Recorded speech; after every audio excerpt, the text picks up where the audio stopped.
नमस्कार मंडळीनो, मी जयेश आणि हा माझा बायको ओतू. तर झालं असं, आम्ही बोललो चल मच्छी मार्केटला जाऊया, मच्छी पाहिजे. तर आम्हाला तिथे दिसले झेंडे. आम्ही भारताचा झेंडा शोधत होतो, भेटलाच नाही आम्हाला. नंतर पुढे गेलो. बायकोचं काय फोटोशूट ऐकतच नव्हती, बोलते चल माझं फोटोशूट कर.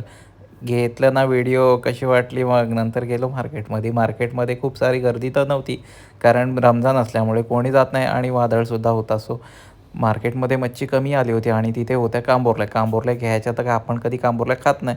सो मच्छी मार्केटमध्ये मच्छी थोडीशी महाग होती. 100 रियालला 2 किलो देत होते. अरे यार, बोललो मच्छी, आणि ही मच्छीचं आपल्याला एकतर नाव नाही माहिती आहे. आम्ही बघतो हे बांगडे आहेत की रावस, काय आहे, ढोमा मांदेली, काय काय कळतच नव्हतं. आपल्याला फक्त ढोमा मांदेली आणि मुशिक आणि किंगफिश म्हणजे आपली सुरमई एवढंच माहिती. अजून काय माहितीच नव्हतं. नावं तर काही कळली नाही. तू आणि मी विचारतो हे काय आहे, मच्छी काय आहे. नंतर कळलं तिथे शेरी फिश आहे. जर तुम्हाला ह्याची नावं माहिती असेल तर तुम्ही कमेंटमध्ये सुद्धा आम्हाला कळवू शकता. ही बहुतेक शेरी फिश असावी असं आम्हाला वाटलं. नंतर मग बोललो चल आता एवढं बघून झालं, काही घेतलं तर नाही कारण खूप मच्छी महाग होती. नंतर बोललो चल बसूया. बसलो तर तिथे आली एक मांजर. मांजर तर भारी होती. उतूला आवडली. उतू बोलते चल घेऊ का हिला घरी. म्हटलं इथं दोघांना राहायला जागा नाही तर कुठे घेते. तर अशाच नवीन व्हिडिओसाठी आपल्या चॅनलला फॉलो